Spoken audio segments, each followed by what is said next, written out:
ليه الحقن لما بناخدها بتكلكع او مكانها بيورم؟ بصوا يا جماعه، الموضوع ده اتسالت فيه كتير، والموضوع ليه سببين مهمين جدا انا هشرحهم في الفيديو ده. اول سبب، لازم نختار نوع السرنجه الصح. بمعنى الرضع ليهم سرنجات للرضع مخصوص، دي في الغالب بيبقى لونها اصفر، دي عشان خاطر الاطفال الرضع اللي عمر شهور او ايام او عمرهم سنه سنتين، الاطفال اللي حجمها صغير، لان عضلاتهم بتبقى صغيره جدا ومحتاجين ابره قصيره يا دوبك هتوصل للعضله وهتديهم الحقنه بشكل سليم. في سرنجات الاطفال ودي بتبقى اكبر من سرنجات الرضع، ودي السرنجات دي بتبقى للاطفال من عمر 5 6 سنين لحد 10 11 سنه، والسرنجات دي بتبقى ابرتها اكبر من بتاعه الرضع ولكن مش بتاعه البالغين او مش قد بتاعه البالغين، لان عضله الطفل الصغير اكيد مش قد العضله، سمكها مش قد العضله بتاعه البالغين، وبالتالي سرنجه الاطفال تستخدم للاطفال. طيب، وفي سرنجات البالغين دي بتبقى 3 سم بس الابره اطول شويه من السرنجات بتاعه الاطفال، لان البالغين استحاله هتقارن سمك العضله بتاعتهم بسمك عضله عيل صغير عمره 6 سنين او 5 سنين او 7 سنين، بتبقى العضله اكبر شويه، فمحتاج ابره اطول شويه توصل او تحقن الماده الفعاله جوه بداخل العضله. طيب، الثلاث احجام لو جيت تبص هما بيختلفوا في ايه وبيتفقوا في ايه، هتلاقي ان الثلاث احجام بيختلفوا في الطول فقط لا غير، مش تخن الابره. لو تخن الابره فالتخن او الابره بتختلف حاجات بسيطه جدا في تخن الابره. الابره مجرد ما بتخترق او بتعدي الجلد فخلاص انت مش هتحس بالم، وهي اصلا الابره معموله عشان انت ما تحسش بالم، هي دوبك شكه ابره يعني زيها زي قرصه ناموسه. فالسرنجات سواء رضع اطفال كبار، مجرد ما الابره عدت الجلد لو دخلت متر وراها طول الابره الطول مش هتحس بيه في اي شيء يذكر. المشكله ان كتير من الناس بتخاف تاخد، كتير من الناس البالغين الكبار بيخافوا ياخدوا الحقن بالابره بتاعه الكبار. يقول لك لا يا دكتور، الابره بتاعه الكبار دي طويله، احنا عايزين الابره بتاعه الاطفال، اديني الحقنه بالابره بتاعه الاطفال عشان تبقى وجعها اقل شويه. الكلام ده غلط جدا، زي ما شرحت لك ان الابره وانس انها عدت الجلد خلاص، سواء بقى طولها سنتي 2 سنتي طولها 10 سنتي طولها متر، الطول مش هتحسي بيه باي شيء.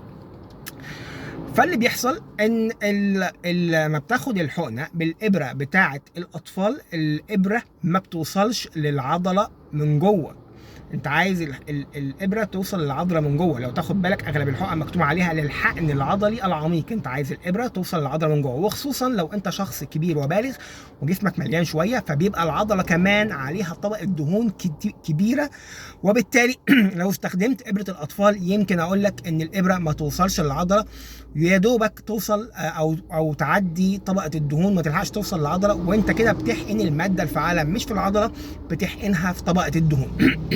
طيب، فين المشكله؟ المشكله ان الماده الفعاله لازم تتحقن عضلي في او تتحقن او زي ما مكتوب عليها للحقن العضلي العميق، لازم تتحقن في العضله من الداخل، لازم الابره توصل للعضله من جوه، وبالتالي لما تتحقن في الطبقه الدهنيه او بره العضله الابره مش هتصرف، ولما بتقعد في الطبقه الدهنيه بتبدا تعمل تكون خراج وما بتصرفش، ومع الوقت بتبقى تفضل مكلكعه وتعمل خراج، وفي الحاله دي انت هتضطر تروح للدكتور عشان يفتح وينظف مكان الحقنه اللي انت اخدتها غلط. الحل انك انت لو شخص بالغ تاخد الابره بالسرنجه بتاعه البالغين، وما تخافش خالص من موضوع الالم مجرد هي شكت سن الابره، ومجرد انها دخلت مش هتحس باي حاجه في الطول، والطول مش هيفرق معاك في اي حاجه. طيب، ده السبب الاولاني. ايه التاني سبب؟ السبب التاني يا سيدي، زي ما احنا عارفين زي ما شرحت في الفيديوهات اللي فاتت، ان احنا جسمنا في الغالب اغلب الوقت في كل الوقت مغطى بالبكتيريا، وحتى لو انت طالع من الحمام، يعني حتى لو انت طالع من الحمام هتلاقي جسمك متغطي بالبكتيريا، ولو شفنا الكلام ده تحت الميكروسكوب هتلاقي الجلد مليان بلاوي، والجلد ده اكبر جهاز مناعي حايش عننا كتير قوي، لان البكتيريا دي لو دخلت جوه الجسم هتسبب مشاكل كبيره قوي. كتير من الناس لما بتيجي تدي الحقنه ما بتطهرش مكان الحقنه نهائي، بتقول لك يلا هندي الحقنه قوم هوب شاكك بالحقنه.